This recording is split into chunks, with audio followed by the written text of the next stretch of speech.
Medicine, doctor. In June 2005, Batman Begins swooped into theaters and changed the trajectory of superhero cinema. Before this, comic book films often leaned into fantasy and spectacle, fun, colorful, and sometimes even campy. But when Batman Begins debuted, audiences were introduced to a darker, grittier, and far more realistic version of the Caped Crusader, helmed by a director with a flair for cerebral storytelling and starring an actor deeply committed to transforming into the tortured vigilante. Now, 2 decades later, Batman Begins stands not just as a reboot, but as a cornerstone of modern superhero storytelling. A film that grounded a mythic hero in a world that felt hauntingly familiar. Christopher Nolan and Christian Bale weren't just creating another Batman movie. They were crafting a story about fear, trauma, identity, and redemption. The film wasn't merely interested in gadgets or Gotham. It was obsessed with the question of why a man would become Batman. The result was a deeply psychological and philosophical take on the superhero genre, one that still resonates today: rebuilding the Bat. By the early 2000s, the Batman franchise was in ruins. Batman and Robin, 1997, had turned the once dominant film series into a punchline with neon lighting, awkward puns, and nipple-armored batsuits. Warner Bros. Knew the next iteration had to be different. Enter Christopher Nolan, a relatively young British director best known for indie successes like Memento and Insomnia. Nolan had never directed a big-budget action film, but he brought with him a vision grounded in realism and character depth. Nolan's idea was revolutionary: take Batman seriously, not just visually, but narratively. He wanted to make a film that could stand alongside gritty crime dramas and psychological thrillers. Inspired by movies like Blade Runner and The French Connection, Nolan envisioned Gotham not as a cartoon city but as a decaying urban sprawl, a place of corruption, inequality, and fear. This Gotham needed a hero not in spandex but in body armor. A man, not a myth. The casting of Christian Bale. To bring this version of Bruce Wayne to life, Nolan cast Christian Bale, an actor known for his intensity and transformative roles. Bale had already shocked audiences with his physical transformation in The Machinist, and he brought that same commitment to Batman Begins. He bulked up rapidly for the role, embodying the physicality of Batman while never losing the emotional weight of Bruce Wayne. What made Bale's portrayal so memorable was his ability to balance the dual identity of the character. His Bruce Wayne wasn't a charming playboy or a mild-mannered millionaire. He was a man haunted by guilt, grief, and rage, and his Batman was terrifying.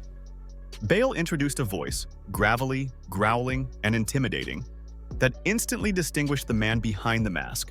While the voice later became divisive in Batman Begins, it was part of the strategy. Bruce wasn't trying to be liked. He was trying to scare criminals. Medicine, doctor. Grounding the origin story. Superhero origin stories are tricky. Too often, they follow a predictable formula: tragedy, training, triumph. But Batman Begins shattered that mold. Nolan and screenwriter David S. Goyer took their time. Nearly an hour of the film is spent before Bruce even dons the cape and cowl. Instead of rushing into action, the movie explores Bruce's internal journey, his childhood trauma, his existential crisis, and his quest for purpose. The decision to start the film with Bruce in a prison in Bhutan, far from Gotham, was unexpected.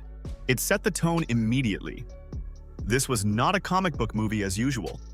The League of Shadows, led by Ra's al Ghul, played with Icy Menace by Liam Neeson, served not just as a villainous group, but as a thematic counterpoint to Bruce's philosophy. Where they sought to destroy Gotham to rid it of corruption, Bruce chose to save it from within. The training montages, the philosophical conversations, and the emphasis on fear, these weren't just filler.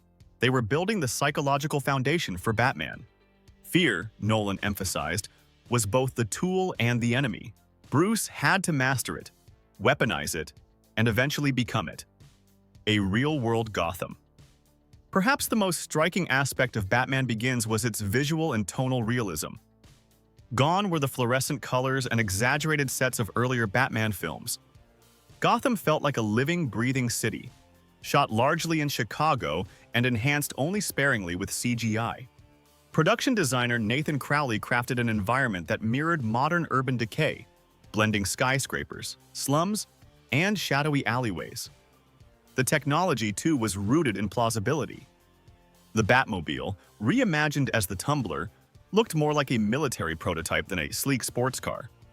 Lucius Fox, played by Morgan Freeman, served as the in-universe explanation for Batman's gear, offering grounded solutions for everything from gliding capes to sonar-based surveillance. This approach extended to the action scenes. Fights were choreographed to feel brutal and fast, with handheld cameras and minimal slow motion. Batman didn't move like a superhero, he moved like a trained martial artist using stealth, surprise, and brute force. Each punch had weight.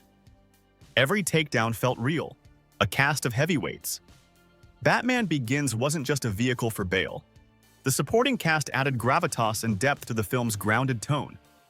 Michael Caine redefined Alfred not as a stiff butler, but as a wise and caring father figure. His dry humor and emotional depth made Alfred indispensable to Bruce's journey. Gary Oldman's portrayal of Jim Gordon was equally transformative. No longer a powerless side character, Gordon was shown as one of Gotham's few honest cops, a man trying to hold back the flood of corruption with whatever tools he had. His partnership with Batman, built on mutual respect and necessity, became one of the franchise's emotional backbones. And then there was Cillian Murphy's chilling turn as Dr. Jonathan Crane, aka Scarecrow. Though not the main antagonist, Murphy's portrayal added a layer of psychological horror to the film. His use of fear toxins aligned perfectly with the film's core theme. They scream and they cry. Which is your day now? Well, he's not faking. The legacy of Batman Begins. In many ways, Batman Begins laid the groundwork for what superhero films would become. It showed that you could mix genre elements, drama, action, noir, and even philosophical inquiry, and still make a blockbuster. It paved the way for the even more ambitious The Dark Knight, or 2008, but it also had a broader influence on the industry. Without Batman Begins, it's hard to imagine the grounded tones of Iron Man, 2008, Logan, 2017, or even the political undertones of Captain America, The Winter Soldier, 2014. Nolan didn't just reboot Batman, he redefined what superhero cinema could be. And perhaps most significantly, the film asked audiences to care deeply about the man behind the mask. It didn't rely on CGI battles or cosmic threats. Instead, it explored something more intimate and universal: the need to confront our fears, to seek justice in an unjust world, and to find identity through adversity. A superhero film with a soul. What sets Batman Begins apart even 20 years later is its soul. It's a story not just about crime and justice, but about belief. Belief in change, in redemption, and in personal transformation. Nolan infused the film with existential questions, psychological nuance, and cinematic style. Christian Bale's Batman wasn't infallible. He stumbled. He doubted. He fell, but he got back up. Not because he was superhuman, but because he chose to be better. That choice is what made Batman Begins so powerful. The film also avoided one of the biggest traps of superhero origin stories: predictability. While we all knew Bruce Wayne would become Batman, the how and why were treated with gravity. We felt every emotional scar, every crisis of conscience.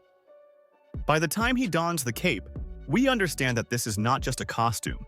It's a manifestation of years of pain, training, and philosophical reckoning. 2 decades later, Batman Begins remains a cinematic milestone. It didn't just save a franchise, it redefined a genre. Its influence is visible in nearly every superhero film that followed, especially those that dare to treat their characters with intelligence and empathy. As we look back at the last 20 years of superhero cinema, Batman Begins stands tall, not because of its special effects or box office numbers, but because it dared to take Batman seriously. It reminded us that beneath the armor, behind the mask, and beyond the myth, there's a man trying to make sense of a broken world, just like the rest of us. If you found this video informative, please give it a thumbs up, share it with friends, And don't forget to subscribe for more content like this.